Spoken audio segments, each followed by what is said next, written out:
বয়স doesn't matter. যদি মেয়েটা খুশি থাকে, ভালো থাকে, আমি মনে করি যদি আমি আমার একটা লোক পাই আমিও বিয়ে করব।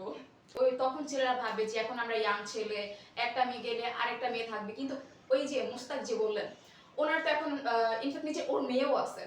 কাউকে নিয়ে ঘুরলাম না, কিছু করলাম না, নিজের ক্যারিয়ারে ফোকাস করলাম, কিন্তু আমরা তো একটা লয়াল মেয়ে পেতেই পারি। হয়তো বা ওয়াইফ মারা গেছে কিনা আমি ঠিক বলতে পারি না, তবে আমি মনে করি হয়তো বা তিশা ওই রকম পারফেক্ট হয়তো ওকে ভেবেছে।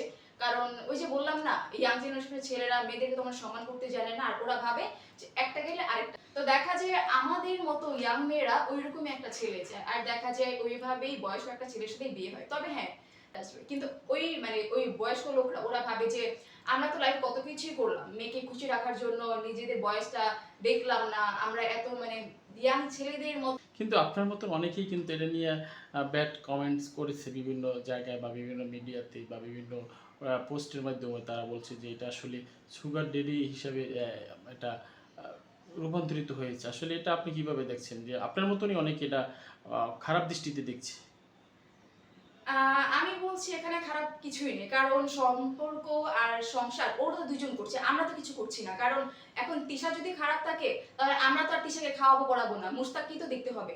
এখন মুস্তাক ভেবেছে যে হ্যাঁ ও তিশার ভরণ পোষণ সবকিছু টোটালি দিয়ে তাকে খুশি রাখতে পারবে, আর তিশাও মনে করেছে যে হ্যাঁ বয়স হয়েছে তো কি হয়েছে, ওর ক্যারিয়ার দিকে ফোকাস করতে যে বয়স হয়ে গেছে। আর আজকাল যুগে দেখা যায় ছেলেরা পড়াশোনার পর বাইরে বাইরে কাজ করতে চায়, তো বাইরে থাকার পর বয়স একটা সময় হয়েই যায়, মেয়েদেরও তো বয়স হয় না।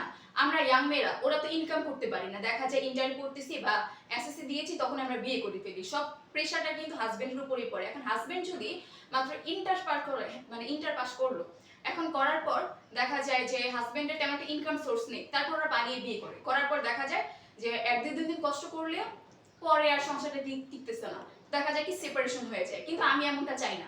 আমি মনে করি তিশা আর মুস্তাক যে বিয়ে করেছে, তিশা অবশ্যই মনে করছে যে হ্যাঁ আমার ভরণ পোষণ দিয়েও আমাকে চালাতে পারবে, আমাদের সংসার সুন্দর যাবে, আর কে কি বললো ডাজন্ট ম্যাটার। কারণ একটা সম্পর্ক তৃতীয় ব্যক্তিকে কখনোই আসতে দেওয়া উচিত না। আচ্ছা, আপনি কি এই বিষয়টা নিয়ে খুব সিরিয়াস, যে আপনার জীবনে যদি এরকম কোনো ঘটনা আসে তাহলে আপনিও এটাকে অ্যাকসেপ্ট করবেন? হ্যাঁ অবশ্যই, কেন না। কারণ আমি চাই একটা বিশ্বাসযোগ্য মানুষ আর লয়াল একজন মানুষ। আমার লাইফে যদি লয়াল মানুষ আসে, সে দেখতে কেমন, সে দেখতে কেমন, তার টাকা পয়সা আছে কিনা, এসব আমি দেখবো না। হ্যাঁ টাকা পয়সা ওইটা হচ্ছে, আমাকে যখন সে বিয়ে করবে সে চাইবেই তার ওয়াইফ সুখে থাকুক, এমনটা না, এমনটাই তো। তো আমি মনে করি প্রত্যেকটা মেয়ের উচিত যে ছেলে কত, মানে ছেলের বয়স কত, ছেলে দেখতে কেমন, মানে মানে বাহ্যিক সৌন্দর্য না দেখে তার ভিতরে সে একটা মানুষের ভালো কিনা, সে লাইফে খুশি থাকতে পারবে কিনা, সবকিছু মিলেই তাকে বিয়ে করা।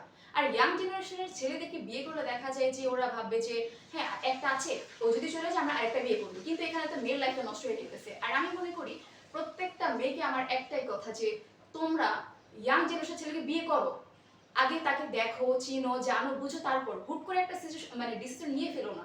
কারণ দর্শক, স্ক্রিনে দেওয়া যে নাম্বারটি দেখতে পাচ্ছেন সেটি আমাদের ইউটিউব কর্তৃপক্ষের। আপনাদের যদি আপুটিকে ভালো লেগে থাকে, পছন্দ হয়ে থাকে, তার একটা স্ক্রিনশট মেরে আমাদের এই নাম্বারে ইমো আছে, হোয়াটসঅ্যাপ আছে, পাঠিয়ে দিবেন। আমরাই আপনাদের সাথে যোগাযোগ করব।